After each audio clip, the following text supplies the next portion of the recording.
हाय दोस्तों, hi friends, hi guys. आज जो हम आप लोग को बताने जा रहे हैं, इससे पहले वाला पार्ट में हम पूरा 42 क्वेश्चन सॉल्व करवा चुके हैं। ऑब्जेक्टिव का त्रिमासिक एग्ज़ाम जो हुआ था क्लास 10th क्लास का, उसका आंसर की के रूप में सॉल्व करके हम आप लोग को बता चुके हैं। आज फिर हम बताने जा रहे हैं, तो आप लोग देखिएगा। क्वेश्चन नंबर 42 से सॉल्व करते हैं। तो कोट थीटा बराबर सूत्र होता है कोस थीटा बटा साइन थीटा। तो इसका ऑप्शन हो जाएगा ऑप्शन नंबर ए हो जाएगा। समकोण त्रिभुज ABC में कोण BAC बराबर 90 डिग्री, तो कोण C का मान क्या होगा। तो इसको सॉल्व करने के लिए सबसे पहले एक फिगर बनाना पड़ेगा। एक फिगर बना देते हैं। और BAC कोण BAC है तो ए बीच में है, तो ए पर कोण बनेगा 90 डिग्री का। यहाँ पर 90 डिग्री कोण बन गया। जब ए पर 90 डिग्री कोण बन गया तो ए बी, यहाँ पर बी हो जाएगा, यहाँ पर सी हो जाएगा। तो ए पर जो 90 डिग्री कोण बना है ये समकोण त्रिभुज हो गया। और बी कोण BAC बराबर 90 डिग्री, तब सी का मान पूछ रहा है, कोस सी बराबर क्या होगा। तो सबसे पहले हम लोग क्या करते हैं, कोस सी। तो कोस सी का सूत्र कोस थीटा बराबर सूत्र होता है B/H, मतलब आधार बटे कर्ण होता है।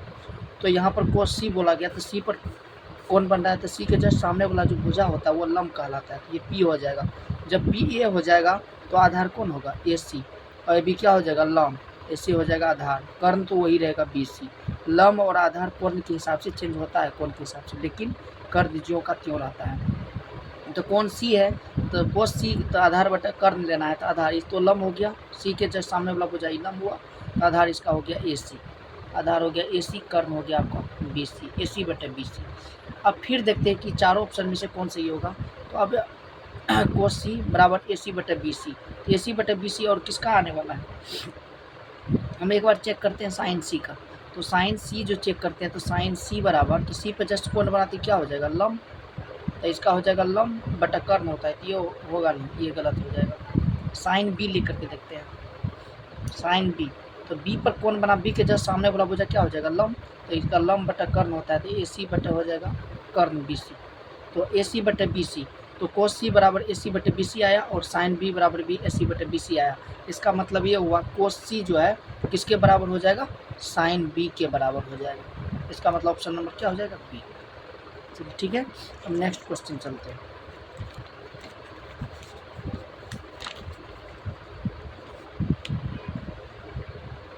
नेक्स्ट क्वेश्चन है, यदि साइन 77 डिग्री बराबर x, तो कोस 77 डिग्री क्या होगा। आप लोग को पता है कि 77 को हम थीटा मान लेते हैं, तो कोस थीटा, तो थीटा की जगह पर 77 डिग्री है, तो कोस 77 डिग्री बराबर सूत्र एगो होता है 1 माइनस साइन स्क्वायर थीटा। तो साइन स्क्वायर थीटा, थीटा की जगह पर 77 डिग्री क्या हो जाएगा, ओवर रूट। तो 1 minus sine square 77 degree, sine square 77 degree, तो साइन 77 डिग्री का वैल्यू क्या है, एक्स है। तो यहाँ पर एक्स, इस पर स्क्वायर, इस पर भी स्क्वायर डाल देंगे। इसका मतलब ये हुआ कोस 77 डिग्री का वैल्यू हो जाएगा 1 minus x square over root, option number B. Next question चलते हैं। नेक्स्ट क्वेश्चन है, साइन 30 डिग्री, कोस 60 डिग्री और टेन 45 डिग्री।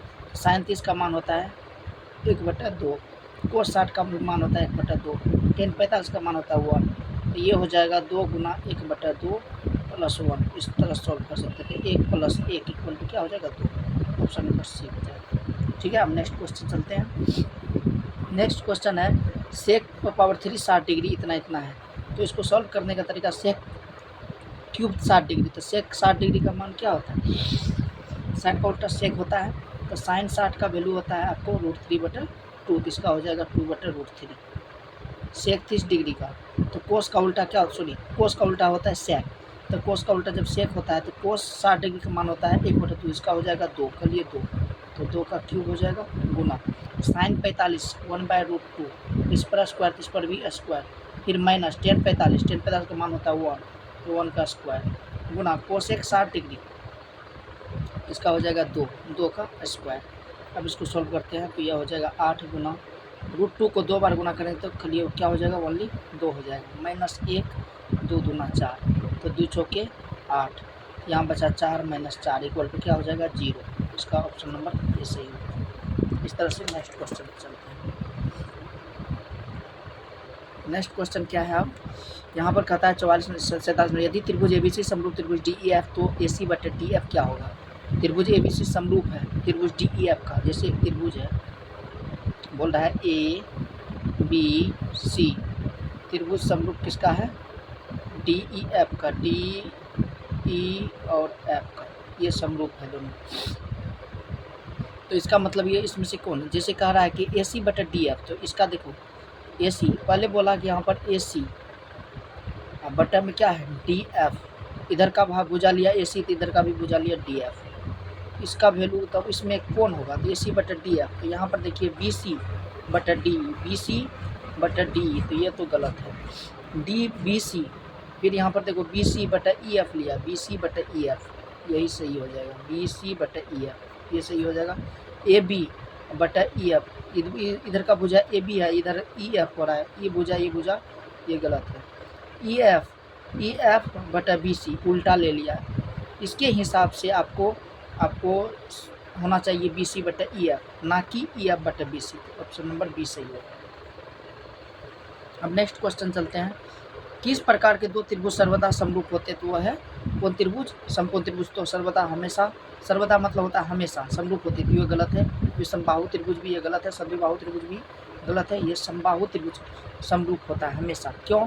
क्योंकि त्रिभुज के तीनों कोनों का कोण जो होता है हमेशा समबाहु त्रिभुज का प्रत्येक 60-60 डिग्री होता है, और प्रत्येक भुजा भी क्या होता है? समान होता है, इसलिए ये हमेशा सर्वदा क्या होते हैं? समरूप होते हैं। अब चलते हैं नेक्स्ट क्वेश्चन।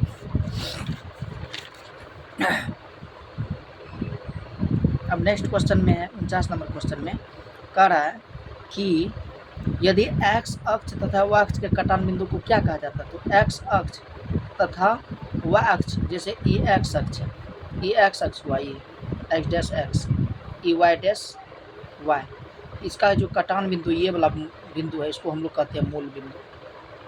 क्या कहते हैं? मूल बिंदु। मूल बिंदु हो जाएगा ऑप्शन नंबर डी। उसके बाद नेक्स्ट क्वेश्चन पर चलते हैं।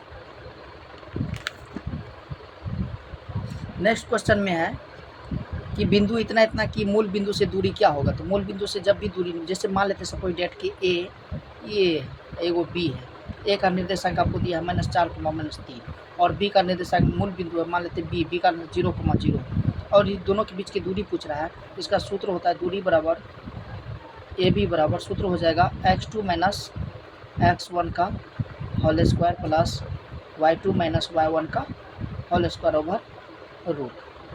तो इसका हो जाएगा 0 माइनस प्लस 4 का whole square plus y2 0 plus 3 का होल स्क्वायर ओवर रूट। तो यहाँ पर हो जाएगा 4 चौके 16, 3 4 9, 16 9 25, 25 का वर्गमूल इक्वल टू क्या हो जाएगा? 5। इसका दूरी का ऐसा मात्रक इकाई में होता है, तो 5 इकाई इसका आंसर हो जाएगा ऑप्शन। इस तरह से भी बना सकते हैं, यानी तो शॉर्ट में इसका सूत्र होता है मूल बिंदु से जब भी कहेगा दूरी निकालने के लिए, तो इसका सूत्र होता है x square plus y square over root. यही होता है दूरी, मूल बिंदु से दूरी। मूल बिंदु से दूरी जब कहेगा, मूल बिंदु की दूरी, इस तरह से जब मूल बिंदु का दूरी कहेगा निकालने के लिए, तो x square plus y square over root direct कर सकते हैं। उसके बाद नेक्स्ट क्वेश्चन चलते हैं। नेक्स्ट क्वेश्चन है मूल बिंदु के निर्देशांक है। इसमें से मूल बिंदु का निर्देशांक हमेशा क्या होता है? 0,0। चलिए अब नेक्स्ट क्वेश्चन चलते हैं।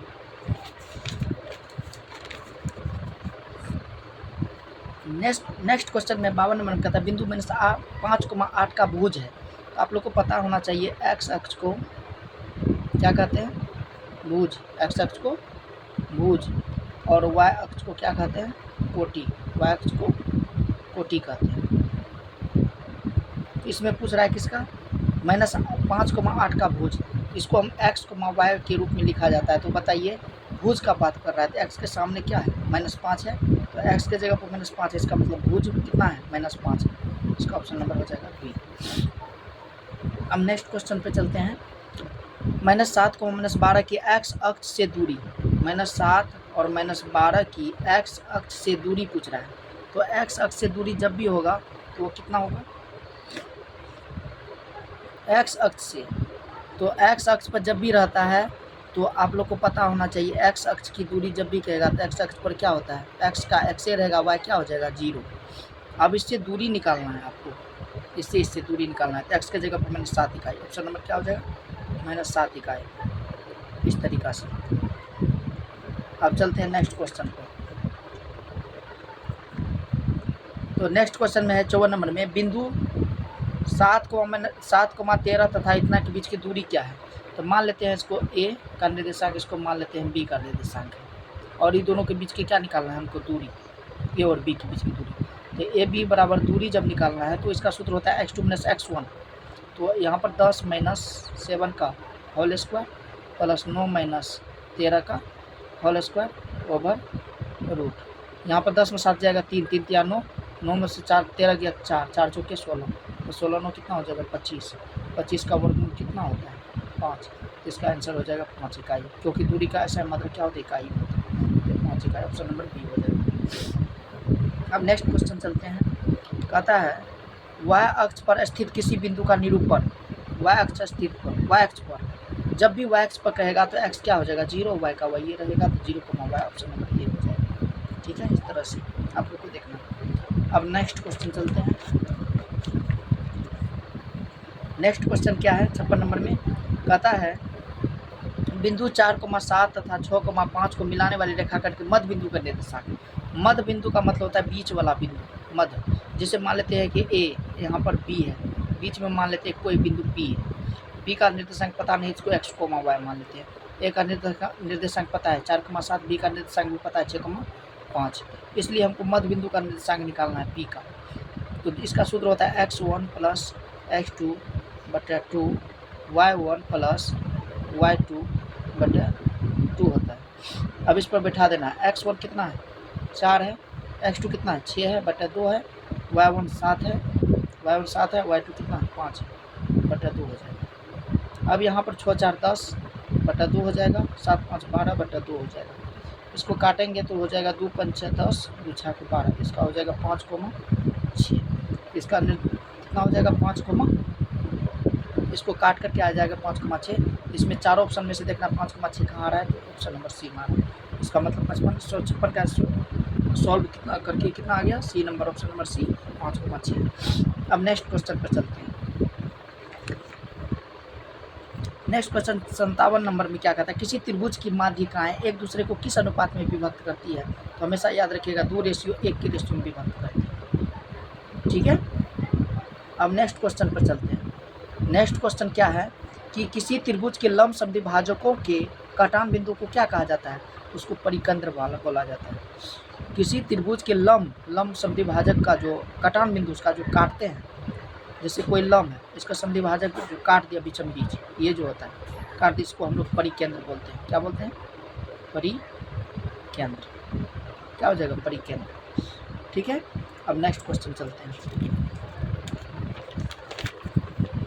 नेक्स्ट क्वेश्चन क्या है कि समकोण त्रिभुज में न्यून कोणों की अधिकतम संख्या क्या हो सकती है। समकोण त्रिभुज, जैसे कोई त्रिभुज है, समकोण त्रिभुज है ये तो 90 डिग्री हमेशा फिक्स है समकोण त्रिभुज में।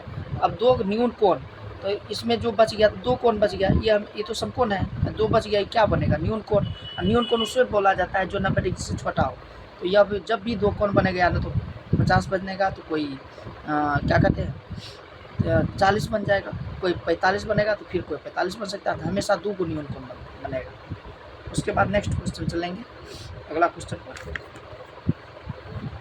अगला क्वेश्चन 60 नंबर में क्या है, यदि एक त्रिभुज का एक कोण दूसरे त्रिभुज के एक कोण के बराबर हो तो उन कोणों के अंतर्निहित करने वाली भुजाएं एक ही अनुपात में हो, त्रिभुजों के बीच संबंध होता है। तो हमेशा याद रखिएगा ये हो जाएगा साइड एंगल, साइड से हमेशा क्या होता है, समरूप। ठीक है, क्वेश्चन के हिसाब से।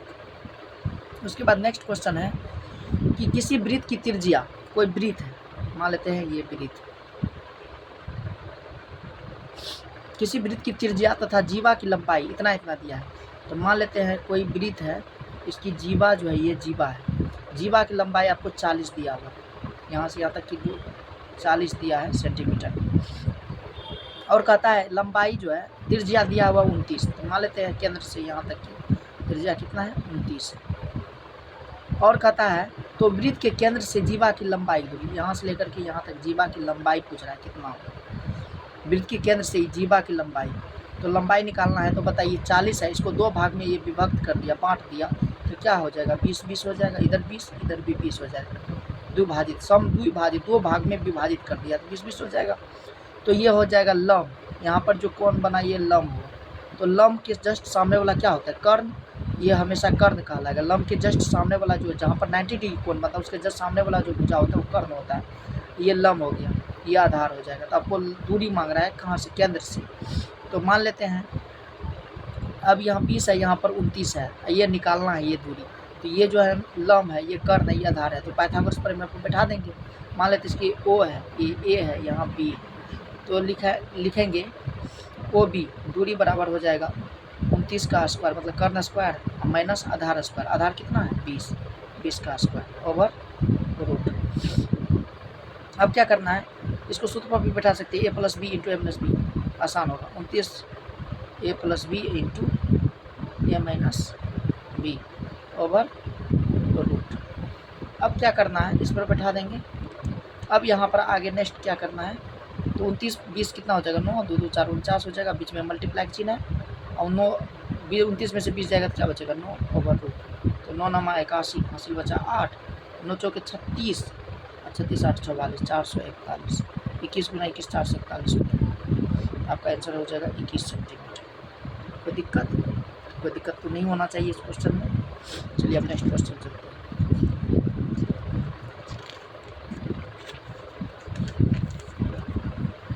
अब नेक्स्ट क्वेश्चन है 62 नंबर कि 7 सेंटीमीटर त्रिज्या वाली अर्धवृत्त की परिमिति क्या होगा? देखो, अर्धवृत्त आधा वृत्त की परिमिति, जैसे मान लेते सपोज डेट कोई वृत्त है, आधा वृत्त, इस टाइप का आधा वृत्त है, तो 7 सेंटीमीटर त्रिज्या वाली, तो इसकी त्रिज्या कितना है? 7 सेंटीमीटर। और अर्धवृत्त की परिमिति मांग रहा है। परिमिति का मतलब होता है परिमिति या परिधि का मतलब एक राउंड चलना, यहाँ से लेकर के यहाँ तक। ये आधा वृत्त है तो इसका हो जाएगा 2 पाई r/2। ये आधा अर्धवृत्त का हो गया। इसमें परिमिति का मतलब एक राउंड पूरा चल रहा है, यहाँ से चलना स्टार्ट किया यहाँ तक, फिर यहाँ से यहाँ तक चलेगा। तो ये है व्यास, तो यहाँ पर r है, यहाँ से यहाँ तक एक r, यहाँ से यहाँ तक एक r, तो d हो गया, तो 2r हो जाएगा। तो इसमें हो जाएगा 2r, 2 कट गया। अब यहाँ पर बचा क्या? पाई r कॉमन ले लेते हैं, सॉरी r कॉमन ले लेते हैं, तो यहाँ बचेगा पाई प्लस 2 बचेगा। यही अर्धवृत्त की क्या है? परिमिति बराबर फॉर्मूला है, r इंटू पाई प्लस 2। इसको बैठा दीजिए। r है 7, फिर है पाई का वैल्यू 22/7 प्लस 2, यहाँ पर हो जाएगा 7 इंटू 7 दूना 14, 22 है 14, 22 प्लस 14/7, तो हो जाएगा 7 इंटू 4 2 छोड़ 2 1 3 36/7। तो क्या हो जाएगा? ये 7 7 कट जाएगा, बचेगा कितना? 36। यही 36 हो जाएगा इसका आंसर, ऑप्शन नंबर 36 सेंटीमीटर। सूत्र कैसे निकलता वो भी हम आप लोग को बता दिए। अर्धवृत्त की परिमिति बराबर सूत्र होता है आपको r इंटू पाई प्लस 2, बता दें सॉल्व कर। चलिए अब नेक्स्ट क्वेश्चन चलते हैं। नेक्स्ट क्वेश्चन है 14 सेंटीमीटर व्यास वाले वृत्त का क्षेत्रफल। 14 सेंटीमीटर व्यास, तो d जब 14 सेंटीमीटर दिया है तो r बराबर कितना हो जाएगा? 7 सेंटीमीटर वाले वृत्त का क्षेत्रफल। वृत्त का क्षेत्रफल होता है पाई r का स्क्वायर, तो पाई का वैल्यू कितना होता है? 22/7। r का वैल्यू कितना दिया है? 7 का स्क्वायर, तो स्क्वायर है तो 2 बार लिख सकते हैं, 7 7 कट गया, 154 हो जाएगा। इसका आंसर क्या हो जाएगा? 154 वर्ग सेंटीमीटर। अब अगला क्वेश्चन चलते हैं। नेक्स्ट क्वेश्चन में दिया है यदि समबाहु त्रिभुज का क्षेत्रफल इतना दिया है, तो समबाहु त्रिभुज का क्षेत्रफल होता है √3/4 भुजा स्क्वायर। क्षेत्रफल दिया हुआ है तो इसको लिख सकते हैं √3/4 भुजा स्क्वायर बराबर क्षेत्रफल दिया है 4√3। अब क्या करते हैं? ये √3 कट गया दोनों तरफ का, a स्क्वायर बराबर हो जाएगा, क्रॉस मल्टीप्लाई करने पर 4 चौके 16, a बराबर निकल गया 4। अब इसकी परिमिति निकालना है, तो समबाहु त्रिभुज की परिमिति बराबर होता है 3 भुजा, तो 3 भुजा 3a, तो 3a तो 3 गुना a, a की जगह पर 4, तो 4 किया 12, कितना हो जाएगा? 12 सेंटीमीटर। इसका आंसर हो जाएगा ऑप्शन नंबर बी। अब चलते हैं नेक्स्ट क्वेश्चन। अब अगला क्वेश्चन क्या कह रहा है? 65 नंबर, वृत्त की सबसे बड़ी जीवा क्या कहलाती है? तो वृत्त की सबसे बड़ी जीवा क्या कहलाती है? व्यास कहलाती है। जैसे कोई वृत्त है, ये गोल आकार का वृत्त है, इसमें सबसे बड़ी जीवा तो बीचम बीच जाएगा, तो बीचम बीच जाएगा तो ये क्या कहलाएगा, व्यास कहलाएगा। इसी को हम लोग व्यास करते हैं। अब नेक्स्ट क्वेश्चन, नेक्स्ट क्वेश्चन क्या है, किसी बाह्य बिंदु से वृत्त पर कितनी स्पर्श रेखाएं खींची जा सकती है, तो हमेशा याद रखिएगा। तो किसी बिंदु, बाह्य बिंदु से, बाहर के बिंदु से वृत्त पर कितनी किसी बाह्य बिंदु, मान लेते कोई बाहर के बिंदु से वृत्त पर, कोई वृत्त, इस पर कितनी स्पर्श रेखाएं खींची जा सकती है, तो कितनी स्पर्श रेखाएं खींची जा सकती है, तो उसके बाद नेक्स्ट क्वेश्चन है, यदि दो वृत्तों की परिधि का अनुपात 3:4 है, परिधि का अनुपात इक्वल टू त्रिज्या का अनुपात, तो उनके क्षेत्रफलों का अनुपात क्या होगा। तो क्षेत्रफलों का अनुपात देखिए, कोई वृत्त की परिधि का अनुपात 3:4 दिया हुआ है, तो परिधि का अनुपात 3:4 है, तो उनके क्षेत्रफलों का अनुपात क्या हो जाएगा, सिर्फ इसका वर्ग कर देना है, 3 का वर्ग और 4 का वर्ग, तो 3 3 9, 4 चौके 16, 9 रेशियो क्या हो जाएगा 16। ऑप्शन नंबर सी इसका आंसर हो जाएगा। अब नेक्स्ट क्वेश्चन, तो नेक्स्ट क्वेश्चन में क्या है, 68 नंबर में 42 सेंटीमीटर त्रिज्या वाले वृत्त की परिधि है, त्रिज्या वाले वृत्त की परिधि, तो वृत्त की परिधि बराबर सूत्र होता है 2πr, तो 2 गुना पाई की जगह पर 22/7, आर की जगह पर 42, तो 7 के 42, तो हो जाएगा 22 गुना 44, 44 को 6 से गुना कर लेते हैं, 6 24 के 4 हाथ से बचा 2, 6 264, कितना हो जाएगा 264 सेंटीमीटर। परिधि है तो सेंटीमीटर, यदि क्षेत्रफल रहता तो वर्ग सेंटीमीटर हो जाता, यहाँ पर हो जाएगा 264 सेंटीमीटर। Option number A. अब नेक्स्ट क्वेश्चन पर चलते हैं। नेक्स्ट क्वेश्चन क्या कह रहा है कि प्रथम 10 आभाज्य संख्याओं का माध्य क्या होगा, तो माध्य पूछ रहा है, तो माध्य बराबर फॉर्मूला होता है सभी परीक्षणों का योग बटा कुल परीक्षणों की संख्या। तो प्रथम 10 अभाज्य संख्या, तो अभाज्य संख्या 10 ठो लेना है, तो पहली अभाज्य संख्या आपको क्या हो जाएगी 2, सबसे छोटी अभाज्य संख्या 2 से स्टार्ट होता है, 2 3 5 7 11 13, उसके बाद क्या हो जाएगा 13 के बाद 15 17 1 2 3 4 5 6 7 8, 17 के बाद हो जाएगा 19 प्लस क्या हो जाएगा 21। कुल परीक्षणों की संख्या तो 10 को है, 10 देखो। अब सबको जोड़ लेते हैं, तो 9 1 10, 10 7 17, 17 17 5 कितना हो जाएगा 22, 17 5 22, 22 3 25, 25 1 26, 26 7 33, 33 5 38, 38 3 कितना हो जाएगा 41, 41 2 43, 43 का 3 बचा 4, 4 2 6, 6 1 7, 8 9 10 1 11, बटन कितना हो जाएगा 10, तो इसका हो जाएगा 11.3। कहीं गलती किया तो क्या 11.3 हो जाएगा, तो 2 हो जाएगा, 3 हो जाएगा, 5 हो जाएगा, 7 हो जाएगा, 11 13 15 17 19 21, 1 2 3 4 5 6 7 8 9 10, 10 हो गया 10, 9 1 10, 10 7 17, 17 5 22, 22 3 25, 25 1 26, 26 7 33, 33 5 38, 38 3 41, 41 2 43 के 3 बचा 4, 4 2 6 1 7, 7 1 8, 1 9, 9 1 10, 11, 11 के 11, तो 11.3 आ रहा है, जिसमें कि ऑप्शन में कहीं नहीं है, 11.9 दिया है, ये सब दिया है, इसका ऑप्शन नंबर डी हो जाएगा, ऑप्शन नंबर डी, इनमें से कोई नहीं। अब नेक्स्ट क्वेश्चन चलते हैं। नेक्स्ट क्वेश्चन क्या कह रहा है कि एक पासा को लुढ़काया जाता है, सम संख्या पाने की प्रायिकता क्या है। मतलब एक पासा है, कोई पासा का मतलब होता है लूडो का जो छग्गा होता है उसको कहते हैं पासा। एक पासा को लुढ़काया जाता है मतलब फेंका जाता है, तो सम संख्या पाने की प्रायिकता। तो आप लोग को पता होना चाहिए कि पासा में 6 अंक तक रहता है, 1 2 3 4 5 6, 1 2 3 4 5 6, टोटल अंक कितना रहता है। कुल संभव प्रायिकता जो इसमें होता है 6 होता है। अब इसमें कहता है कि सम संख्या पाने की प्रायिकता, सम इसमें क्या गो है, एगो ये हो गया, 2 हो गया, 4 हो गया, 6 हो गया, तो टोटल, तो पीई बराबर प्रोबेबिलिटी होता है इसका NE/NS सूत्र होता है, NE/, अनुकूल परिणामों की संख्या बटे कुल परिणामों की संख्या। तो अनुकूल परिणामक संख्या क्या हो जाएगा इसका 1 2 1 3 3। आपको टोटल कितना होता है 6, तो 3 दूना 6, तो 1/2। इसका आंसर हो जाएगा 1/2।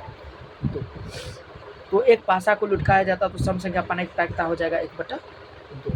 ठीक है, अब इसका प्रकार से ये ऑब्जेक्टिव हो जाता है आपका इंड, क्योंकि त्रैमासिक एग्जाम में क्लास 10th का बिहार बोर्ड में 70 ही ऑब्जेक्टिव पूछा गया था टोटल। ठीक है, इसके बाद सब्जेक्टिव आ जाता है, तो ऑब्जेक्टिव टोटल 70 पूछा गया था। 70 हम सॉल्व करके 2 वीडियो में पार्ट 1 और पार्ट 2 में पूरा एंड कर चुके हैं, समाप्त कर दिए हैं ऑब्जेक्टिव को बढ़िया तरीक़ा से। जो भाई ने देखे उस भाई जा कर के वीडियो को देखें और समझें। ठीक है, जब अच्छा लगे वीडियो तो आप लोग एक लाइक, सब्सक्राइब और एक कमेंट ज़रूर कर दें। ठीक है, इस चैनल को लाइक, सब्सक्राइब, कमेंट ज़रूर करें। ठीक है भाई, थैंक यू।